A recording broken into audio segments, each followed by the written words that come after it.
Ahojte, vitajte v Mudrovni. Je tu so mnou dnes Robo Merva z vydavateľstva Tordern. Ahojte. Matúš Alexa, brat za brata. Pekný deň. A Janka Hriňáková, Potatranský kuriér. Ahojte ešte raz. Dnešná téma, včera sme mali výročie, 23. 11. september, kedy spadli dvojičky v Amerike a začala možno 3. svetová vojna, pretože tam bol vyhlásený boj proti terorizmu. A čo to znamená, pretože už aj na našich školách sa vyhrážajú, tak kto začne? Ty, Robo? Ja neviem, akože pamätáte si vy ten 11. september? Ja si presne pamätám. 2001, ty si to neviem. Krajal som si salamu. No, ja si to tiež pamätám, že v podstate ja som sa pozeral na priamy prenos útoku na dvojičky. Neviem si to dosť dobre dodnes vysvetliť, ako sa môžem dostať k takémuto záberu, z ktorého potom sa vyvinie takáto obrovský škandál. Ako to tie médiá a tie televízie vedeli tak pekne dopredu, že nastavíme si kameru a budeme to snímať a budeme to vysielať do celého sveta a dostaneme to tam v priebehu pol hodiny, lebo neviem, aký bol tam rozptyl medzi tými nárazmi lietadiel.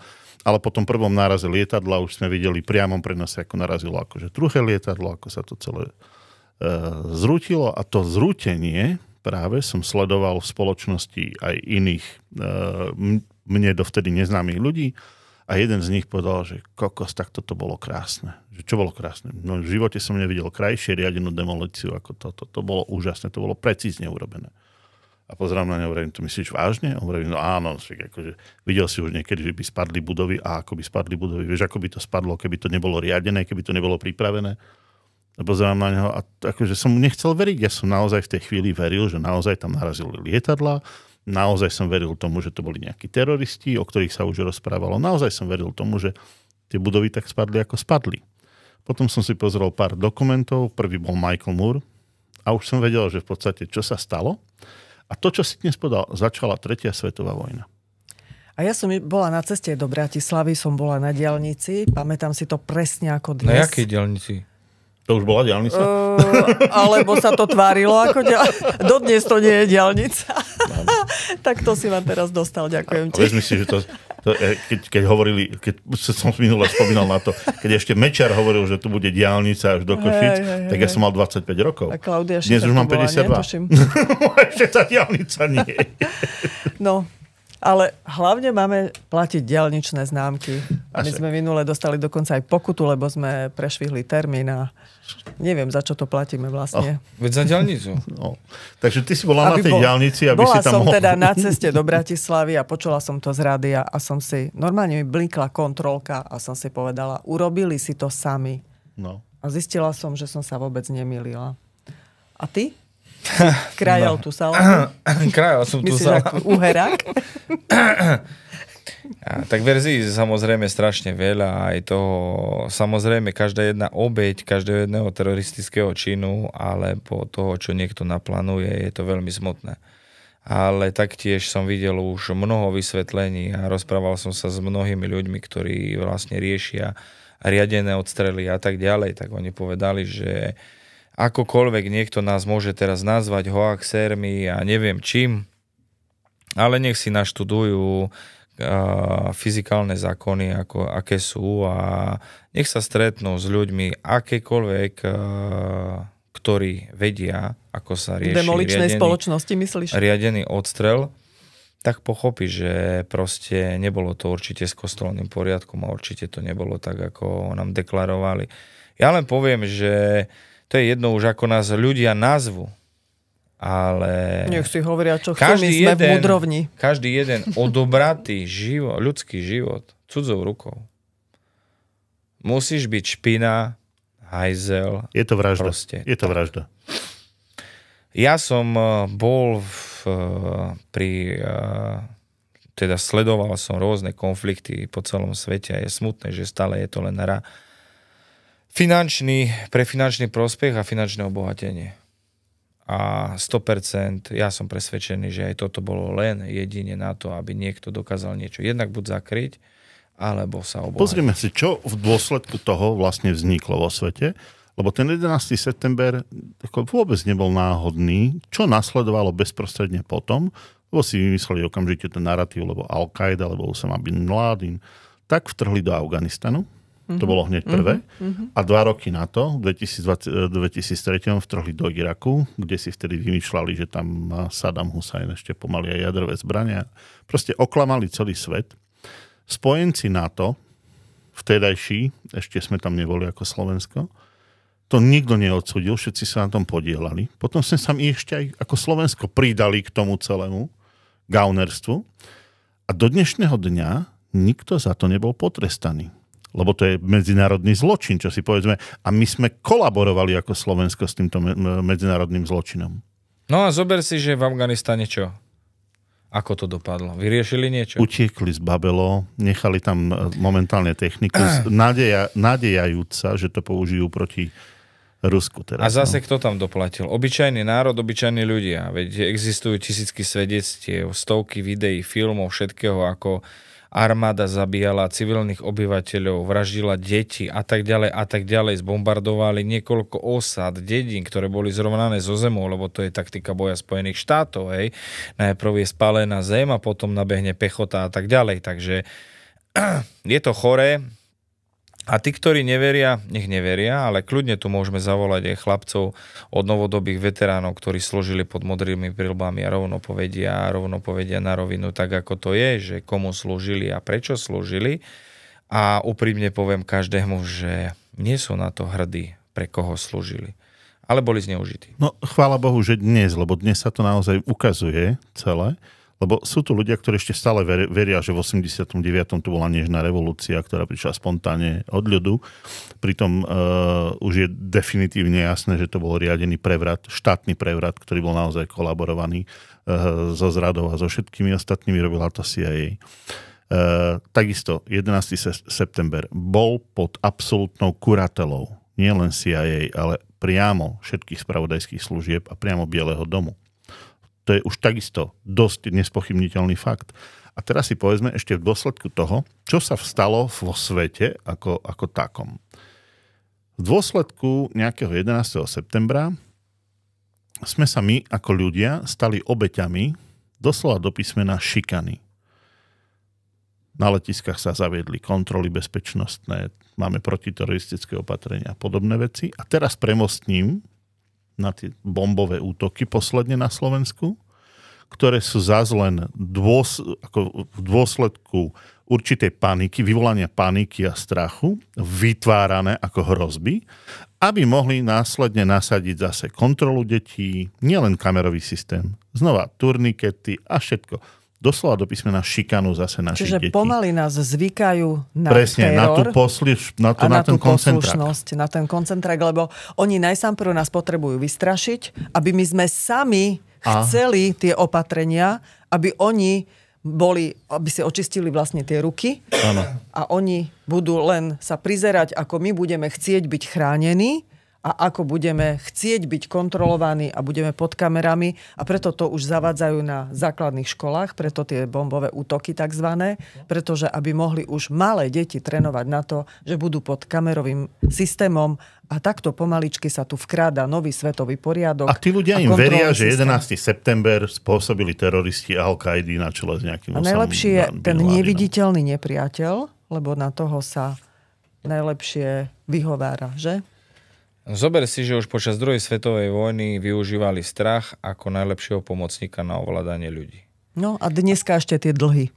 No, ja keď som povedal pred koronou, že čo bude, všetci sa smiali. Samozrejme, všetko sa splnilo, ale som povedal, že budú to opakovať dookola.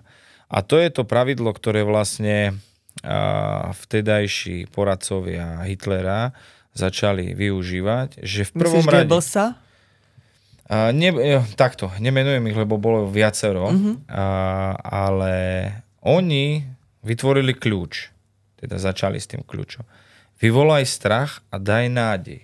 Vyvolaj strach, daj nádej. To je tak ako farmaceutická spoločnosť. Vyvinie liek, ale samozrejme... A prichádza s riešením, áno. Tak. A presne oni to isté proste robia dookola, hej. Vyvolám strach, dám nádej. Dám strach nádej, hrozbových útokov, a tak ďalej. aké je riešenie? Alebo Zaveďme kamerové systémy. Vytvorme problém, máme riešenie. Áno. Ak chceme niečo predať, potrebujeme vytvoriť problém. Samozrejme. Tak čo ideme my vytvoriť? My by sme mohli Problém sme už vytvorili. niečo pozitívne. Tak poďme vytvoriť to riešenie, lebo ak si už málo kto si spomenie na to, čo sa stalo ešte také, že hrôzostrašné po tom 11. septembri v rámci toho celého, kedy tie Spojené štáty nielenže vtrhli do Afganistanu a do toho Iraku, ale označili Al-Kaidu, imaginárnu spoločnosť, pod ktorú mohol spadať kdekto, za nezákonných bojovníkov. Toto je veľmi dôležité, pretože následne vytvorili mučiarenskú základňu Guantanamo, ktorá vôbec nie je ani na území Spojených štátov, ale je na území Kuby, kde do dnešného dňa USA tvrdia, že majú tam zmluvu ešte z začiatku 20. storočia, kedy tam bola na Kube proamerická vláda, a neodídu odtiaľ. To je výstrah aj pre Slovensko, že tu máme takú istú zmluvu, takú istú hnusnú a vlastizradnú zmluvu od proamerickej vlády, ktorí im to tu dali a my budeme mať veľký problém ich stadiaľ dostať. Počkaj, keď si zoberieš len oslavy SNP, aké armády tam pochodovali. A čo tu robia? No. A Kuba do dnešného dňa nevie vyhnať tých Američanov zo svojho vlastného územia. Tí Američania tam. A oni tým, že to nie je ich územie, ale môžu si na tom území zmluvne robiť, čo chcú, tak tam majú postavenú základňu, ktorá nepodlieha... sa veľmi rozširuje tá základňa. No a ktorá nepodlieha jurisdikcii Spojených štátov, preto tam mohli vytvoriť aj väzenie pre tých nezákonných bojovníkov. A ešte prišli aj s takým naratívom, že to nie sú vojnoví zajaci, na ktorých sa vzťahujú ženevské konvencie. To sú nezákonní bojovníci a tým pádom ich mohli mučiť bez súdu, bez obvinenia, bez akejkoľvek práva. Tým ľuďom odňali práva a je tam do dnešného dňa väznených 50 občanov, teda občanov 50 rôznych štátov OSN a tie štáty mlčia. Mlčia média, mlčia tie štáty, mlčia všetci a stále to tolerujeme, túto nehumánnu, nedemokratickú a by som povedal až gaunerskú politiku USA, ktorí si proste jednoducho urobili z medzinárodného práva trhací kalendár. A potom sa nečudujme, že následne príde Európska únia, robí si to isté s nami, pretože prestávame pre ňu byť ľudia, ktorí majú svoje slobody. Oni si vtrhnú do Líbie, zavraždia Muammara Kadáfiho, urobia tam prevrat, urobia prevrat v Egypte, urobia prevrat v Líbii, urobia prevrat v Alžírsku, idú do Sýrie, idú všade, robia bordel v tomto svete a potom sa tu strhne nejaký konflikt na Ukrajine, na ktorý nás všetkých sústredia, lebo to je to zlo, ale to zlo, ktoré páchajú oni po celom svete, to ako keby sme nemali vidieť. A v Gáze sa nič nedieje. Presne Napríklad. tak, lebo však ako to je humanitárne bombardovanie pomaly, nie? To vymyslel ešte ten nebohý chudáčik Havel, ten alkoholický zmetek. No ale nepripomína vám trošku ten nepriateľ, ten terorista, ten COVID, ktorý sa tu rozšíril? A čo sa bude ešte ďalej rozširovať, lebo máme sa tešiť. Stále tým istým vzorcom dookola. To som chcel presne povedať. To je ten istý vzorec. To je ten istý vzorec. Budeme sa stále točiť. Akurát 11. septembra sa začala, tak ako si povedal, 3. svetová vojna. Podľa všetkých tých proroctiev bolo tiež povedané, začne sa pádom dvojčat. Ako keď padnú dvojčatá. Keby tu bol pán docent Dudáš, tak on by povedal, že 5. už svetová vojna, lebo on ma raz poopravil, tak ho týmto pozdravujem. Pozdravujeme pána docenta, pozdravujeme, lebo on by rovno povedal, že za tým nie sú majitelia peňazí, ale za tým je úžernická chazárska mafia, ktorá toto celé spôsobila. A to by sme si teraz mohli povedať celú tú históriu, ako kto kde čo ovplyvňuje. Ale komu pomohol ten 11. september? Pomohol naozaj Spojeným štátom získať tú hegemóniu a vyvyšovať sa nad ostatnými národmi, porušiť medzinárodné právo, urobiť si z OSN vlastne svoj nástroj vydierania tohto sveta alebo zotročovania si tohto sveta.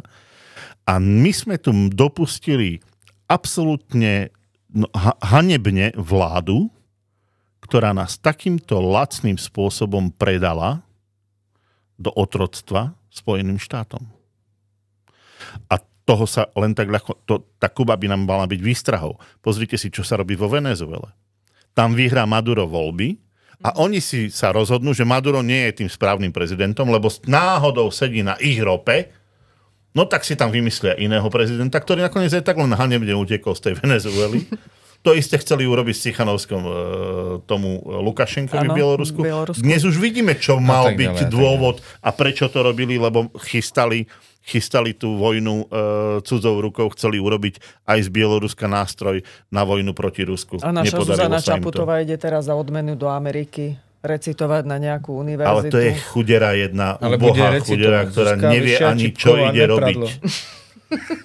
To je len hanba tohto. Nech si naozaj americké občianstvo a nech si tam ide pokojne robiť zo seba Američanku, len nech nehovorí, že je Slovenka. A čo Ritzmana nechcela vziať, že ten strieľal po byte doma? Možno z toho, alebo preto, a Boh vie čo, alebo možno trénoval. Ale keď chce Ritzman, tak mu môžu moje deti zrobiť školenie, ako sa narába so zbraňou. Fond pravičko. Tvoje deti? Hej. Lebo takú chybu neviem, kto dokáže. Ešte by som chcel vedieť, ako pri rozoberaní zbrania a čištení dokážeš vôbec také zbranie vystreliť. Že si vynikajúcu analýzu dal Peter Todt, ďateľ, kde sa pýtal, skvele sa pýtal, akože urobili policajti rozbor, urobila sa balistika, je zohraná tá guľka, ako sa to mohlo stať, keď to bolo... Nech to vysvetlí, ako sa mohla dostať guľka do hlavne, keď rozoberá a čistí zbraň. Potom je odborne spôsobili na to, alebo nie je odborne spôsobili na to. Kto dá k tomu? Možno, že guľka vystrelila z praku. No. Veď, ale to sú tie paradoxy. Preto ako zosmiešňujem a robím si z toho srandu, lebo ja už nedokážem pochopiť, čo ľudia dokážu skonzumovať od tých médií. Presne tak. To je to, že od toho a ten 11. september nám musí byť mementom všetkým a povedzme si to rovno. Do dnešného dňa to niektorí, tí, ktorí nás naozaj chcú ohlupovať, označujú za teroristický útok spáchaný na Spojené štáty. Ako raz a navždy si uvedomme, že vláda Spojených štátov nechala zavraždiť svojich vlastných občanov, aby mohla získať narratív, ktorým začala trhať medzinárodné právo a začala si zotročovať tento svet. A do dnešného dňa bojujeme v tejto vojne a podľa všetkého táto vojna bude trvať 30 rokov, to znamená do roku 2031. A dnes ten front je na východ od nás. Boh vie, ktorým smerom sa to pustí, ale v 2031 bude koniec, definitívny koniec. A Spojené štáty nebudú existovať v tej forme, ako sú dnes. To už vidíme, že oni sa pomaličky Bratia sa Indiani? Luky a šipy. Ale ja som práve chcela na záver ešte povedať, že vlastne kapitalizmus sa tam požiera už vlastne na tom západe. Takže... Áno, a to je to dôležité, čo si treba uvedomiť. Je to zánik kapitalizmu v tomto svete. O to sa tu dnes hrá. Celá tá vojna je iba o tom, ako prežiť v budúcnom svete bez tohto kapitalizmu. A ako ozbíjať ešte Rusko o tie zdroje, ktoré sú... No tie zdroje by pomohli tomu kapitalizmu ešte ďalších pár desiatok rokov prežiť. Ale preto sa teraz hrá inak. Ako povedzme si rovno, že to, čo sa hrá na pozadí, už nie je Rusko. Už sa preniesol komplet celý záujem do Arktidy. Dnes sa hraje o Arktidu, o zdroje, ktoré sú v Arktide, lebo v Arktide sú tak veľké náleziska ropy a plynu, aké sú po celom svete. Tak. Vieš, ale páči sa mi, teraz rozprávali, že vlastne Európa sa spojila proti zlému Rusku, hej, agresorovi a tak ďalej. Samozrejme už je tam aj Čína, s Ruskom spolu a tak ďalej. Väčšina sveta, viac ako polovica štátov sveta podporuje Rusko v boji proti fašizmu. A my sa tu stále tvárime, že Ukrajina je nejaký demokratický slobodný štát, však je to fašistický štát, na čele ktorého stojí jeden normálne, že vojenský zločinec, ktorý tam je nelegálne a nelegitímne. Však on nebol zvolený v normálnych voľbách. Tak to už je prezident po záruke. No ale ja sa divím, ako môžeš niekoho nazývať prezidentom, komu skončil mandát. No to je vojenský vodca iba, nič viac. Diktátor. A oni povedia, že Putin je diktátor.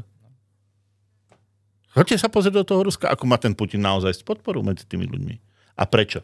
Choďte sa pozrieť do toho Ruska, ako fungujú sankcie. Fungujú v prospech nich, nie v prospech nás. Ale hlavne, že keď tam chcete vyviesť euro, tak nemôžete, lebo euro je pod sankciami. Ale dolár môžete, dolár pod sankciami nie je.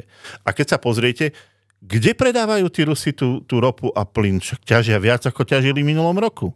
A zrazu zistíte, že všetku tú produkciu, ktorú niekedy kupovala Európa, kupujú Američania, ktorí ju tej Európe predávajú. Akurát je to nie, že mierne drahšie, je to extrémne drahé. Čiže obchody sa nezastavili. Normálne nás vyciciavajú, parazitujú na nás. No tak nezískali zdroje z Ruska, no tak si urobili bariéru na tej Európe a zotročili si Európu tým, že nás vyciciavajú tými istými zdrojmi, ktoré kupujú z No ale zober si, máme rôznych ekonómov, ministrov, financií a tak ďalej. Si myslíš, že oni to nevidia, alebo nechcú niečo spraviť, alebo berú za to finančný prospech, obohatenie, alebo čo? Lebo ja už som sa veľakrát spýtoval a už dneska som tiež povedal, že asi musím byť z inej planéty, keď proste tí ľudia to nedokážu pochopiť a proste majú rôzne školy, majú vyštudované a tak ďalej. Nazývajú sa expertami pre ekonomiku. Veď to sú jednoduché matematické výpočty. Hej. Viem teraz, ja neviem, napríklad, že z Ruska kúpim plyn v takej hodnote, ropu v takej hodnote. Nie, kúpim radšej od toho, ale zotročujem svoj národ, svoju krajinu. Mám na to veľmi jednoduchú odpoveď, ktorá je veľmi jednoduchá, o ktorej vieme. Ako títo politici síce dostali akože mandát od nás, ale ani jeden z nich nezastupuje naše záujmy. Oni zastupujú záujmy oligarchie, ktorá nimi vládne. Oni sú majetkom oligarchov. A o tom sme si tiež povedali v jednom samostatnom vstupe. Ako funguje tá oligarchia aj na Slovensku, ale vôbec svetovo. Pretože tí politici sú len bábkami v rukách mocných. A my sme iba tá štafáž, my iba hráme tú hru nejakého veľkého scenára, alebo že my ideme k tým voľbám. Niektorý. Teraz si predstav, že by sme k tým voľbám vôbec nešli. Že nedostanú žiaden mandát. Že dostanú len 10 hlasov, každý od svojej rodiny po 5. Ako by mali legitimitu vôbec niečo rozhodovať? Ako tam môže sedieť 4 roky a klamať 4 roky a podvádzať 4 roky, lebo mi sľúbil niečo iné, na čo dostal mandát, na čo dostal hlas a ten sľub nedodržal. Ten sľub porušil hneď prvý deň, ako tam sa... Ale vysvetli mi jedno, vieš, každý pochádzame z nejakého regiónu a tak ďalej zo Slovenska. Teraz prídeš do Bratislavy, staneš sa politikom a zabudneš, ja neviem, na východné Slovensko, keď pochádzaš, alebo zabudneš na stredné Slovensko. Čím to je? Peniazmi? Mhm. Presne, je to inak aj psychologická, je to ťažké. Ako, slabí jedinci, ktorí nie sú kádrovo pripravovaní na túto funkciu, ju nemajú šancu psychicky zvládnuť. To je naozaj, to je održka. Dobre, každému jednému z nás záleží na rodine. Ano. Tak? Je to tak. Teda, čo sme v tejto miestnosti. Hej, ja som povedal, že ja nedokážem napríklad pochopiť ľudí, ktorí sa niekde dostanú na určitú pozíciu a zabudnú na tých ľudí a zabudnú vlastne na rodinu. Tak ale ty tým pádom si nebol... Myslíš pri tom hlasovaní, hej, keď hlasujú? Nie, proste ty dáš, ja neviem, príklad poviem, východné Slovensko dá mandát Ferkovi nejakému. Hej, to je jedno. Hej, Igorovi, Ivanovi, to je jedno, jak ho nazveme. Ale proste mu dajú. On príde do tej Bratislavy, posadí sa do toho parlamentu a za pol roka alebo za rok proste zabudne na celé východné Slovensko. A príde ti ešte povedať, že ty sa tomu aj tak nerozumieš. Bo on už teraz práve v tej chvíli má rozum. To je presne tak, ako keď máš veľkú rodinu, ktorá sa naozaj musí vyskladať na to, aby mohla toho najšikovnejšieho z nich poslať do školy, na štúdia. To znamená, zaplatia mu štúdia. On ide študovať a on po skončení štúdií sa vykašľa na celú tú rodinu a ide si sám robiť po svojom. Ako by to vyzeralo, v žiadnej rodine by taký chlapec nemal, alebo dievča nemali šancu prežiť. Ako majú šancu prežiť takíto politici vôbec v tejto spoločnosti? A niektorí sú tam už celé 10 ročia. To sú absolútny... Vieš, ja nepochopím napríklad, hej, každý sa ma pýtal na názor eurovolieb a tak. Ja som už pred eurovoľbami otvorene povedal o tom, že aj viem, že keď sa tam dostanú nejakí možno dobrí ľudia, ale proste nedokážu nič zmeniť. Nič. Lebo všetko bolo pripravené dopredu, tak, aby nedokázali nič zmeniť. Hej, ja som im povedal jednu jedinú vec, každému jednému, čo išiel voliť v eurovoľbách. Tomu, komu dávaš hlas, tak mu povedz, že keď v priebehu 2-3 mesiacov príde na to, že sa splnia tie slova, ktoré som povedal, že nedokážu pomôcť, tak nech aspoň 60% z toho svojho príjmu venuje na Slovensku charite. Nech pomáha rodinám a tak ďalej. Lebo čokoľvek, či tam bude kričať, vrieskať, stavať sa na hlavu, je zbytočné a bezpredmetné. Presne tak. Nech príde aspoň informovať. Toto sa tam deje, takto sa deje, aby sme mali prehľad o tom, čo všetko sa deje, lebo ten prehľad nemáme. Ten prehľad nám zamlčujú a mám obavu, že veľa z tých, ktorí sa tam dostali, ten prehľad sami nemajú a pritom tam sedia.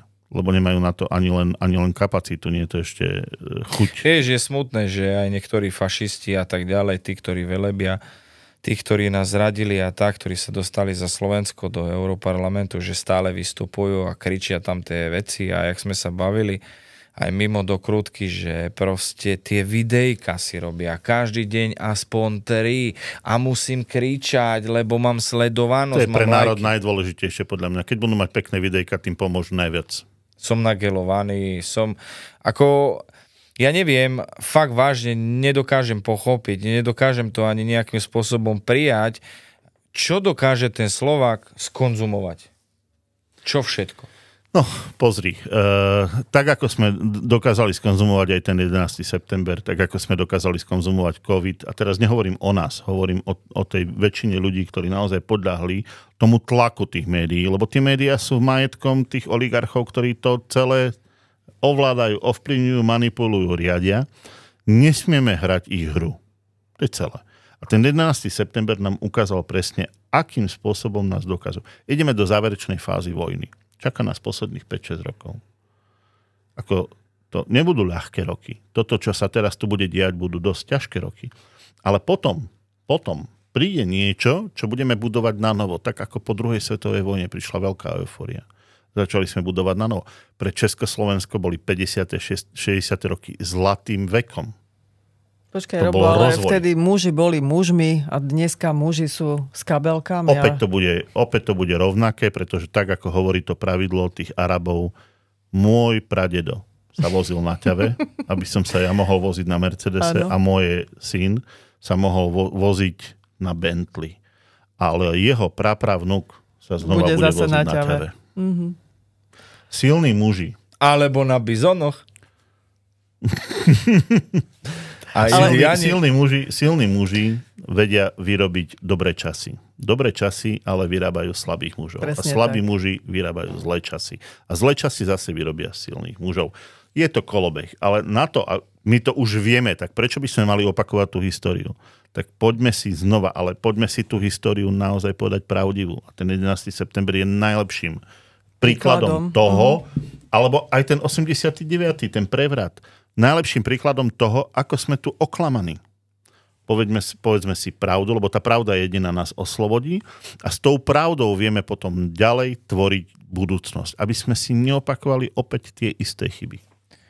Vieš, to je tak, keď niekto povie, že po vojne a Rusáci a zlé Rusko, tu sa nič nevybudovalo, nič tu nie je a tak ďalej. A ja som sa ich minule spýtal, že a US Steel postavil kto? A on mi vraví, že Američania. Fakt vážne, Američania? Vravím, super. Vravím, tak keď si to naštuduješ, tak mi zavolaj. A mi vieš, čo sa mi stalo, ale raz sa mi to vážne stalo, že normálne mi zavolal a mi vraví, počúvaj, ja som nevedel, že to sa vtedy postavilo a ja vravím, tak Američania ako to postavili? Loďkami, ploďkami doviezli technológiu do Košicoch, Morebratu, hej, na slovenskom vynálezi, na ploďke a zrobili, nie? No, už nie sme kamaráti, vieš, ja som chcel normálne povedať, že aspoň raz si mal pravdu. No, tak dobre, dík. Mali sme tu rozvinutý priemysel, boli sme sebestační, vedeli sme si dopestovať. Ako myslíš, tie ťavy? No, sme momentálne, poviem to rovno, ako z hľadiska bezpečnosti, samostatnosti a suverenity absolútne nemohúci. Absolútne nemohúci. Momentálne nie, no. Zničené poľnohospodárstvo, zničený priemysel, sme tu naozaj iba výrobným závodom. Vstúpeniu do Európskej únie sme sa dostali vlastne. A to môžeme povedať rovno. Tie zlaté, krásne ideály, ktoré naozaj boli super. Tá Európska únia by bola super, lebo to bolo spolužitie na hospodárskej spolupráci, vzájomnej spolupráci. Ak by to tak bolo. Akurát, že táto Európska únia, máme o tom krásnu knihu, má fašistické korene. Všetci tí čelní pohlavári v tejto Európskej únii sú naozaj pohrobkovia tých svojich predchodcov fašistov. Preto sa tu dnes rozmáha ten fašizmus. A my proti nemu nemáme naozaj inak ako bojovať. A ja to znova zopakujem. Oslobodí nás v tomto naozaj ten bolševizmus. Treba si to doštudovať. Daj tip na knihu. www.torden.sk Čokoľvek Step by step. Aj keď si len vezmete knihu receptov z Orientu, aspoň nadýchate prvú chuť a dostanete chuť poznávať ďalšie a ďalšie veci. Takže, milí priatelia, napíšte nám, čo si o tom myslíte vy. Budeme radi, budeme rozvíjať ďalšie témy. Dajte nejaké podnety. A nezabúdajte www.torden.sk. Brat za brata. Treba zahoďte strach. Treba sa vrátiť k tomu, že ľudia musia začať čítať a mladí musia začať čítať. A keď majú niečo čítať, tak nech čítajú to, čo dalo Torden, alebo dozviete sa pravdu. Ďakujeme. Ďakujeme, dovidenia.